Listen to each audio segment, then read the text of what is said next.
สบายดีเนาะพบกับอาณาจักรปากเสหรือว่าอาณาจักรพากินข้าวหมวยเนาะมื้อนี้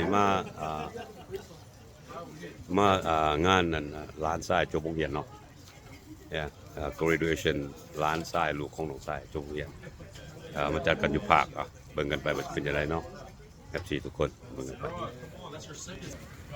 ฮัลโหลก้อย Hey, how's it สบายดีโรมี่ Hey, how you doing? มื้อนี้งานยังมื้อนี้ Today is my son Xander's graduation, high school graduation. โอเค So, Yeah, alright เบิ่งไปว่าจะเป็นยังไงอันนี้โรมีbrother's friend good friend over good friend of my brother okay say hello there. How you doing? don't forget see yourself go around subscribe. yeah สบายดี ก็มีนกได้สบายดีอาหารเบิ่งอาหารเด้อผมมี เบิ่งอาหารมื้อนี้งานร้านไส้ยกโรงเรียนเนาะยกไฮสคูล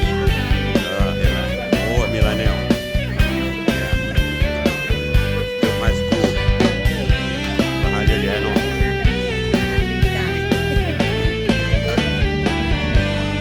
อาณาจักรปากเซนนี่มีแต่หอยยิ้มเพื่อนพ้องมาทั้งไกลและไกลบอกว่าจะของกินลีของลิ้นเตรียมพร้อมมาแบ่งปัน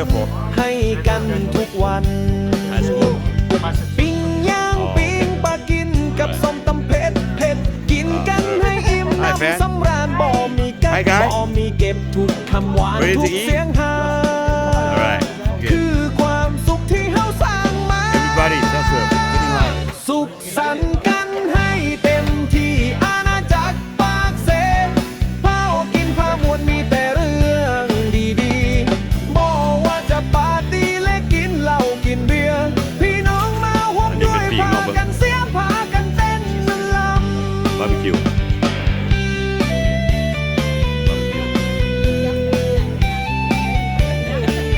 กอดไก่กอดบางวันก็คลิป ไก่ทอดยัง เรื่องสังสรรค์เฮฮา เบิร์ด บางที ทอด ก็ ใหม่ๆ ซ่อนทำอาหาร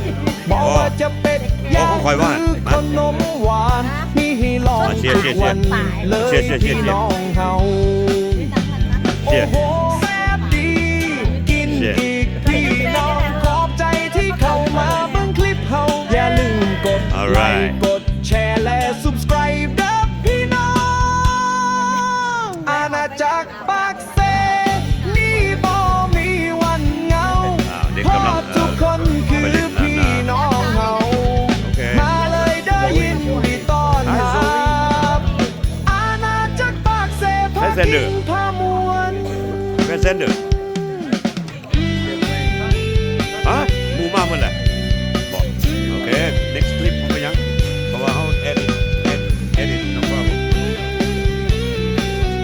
เด็กกำลังขึ้นมาหิวเด็กกำลังขึ้นมากินข้าวงานเด็กได้มื้อนี้เด็กจบโรงเรียนเนาะจังหน่อยว่ากันใหม่ come. I'm holding. จังหน่อย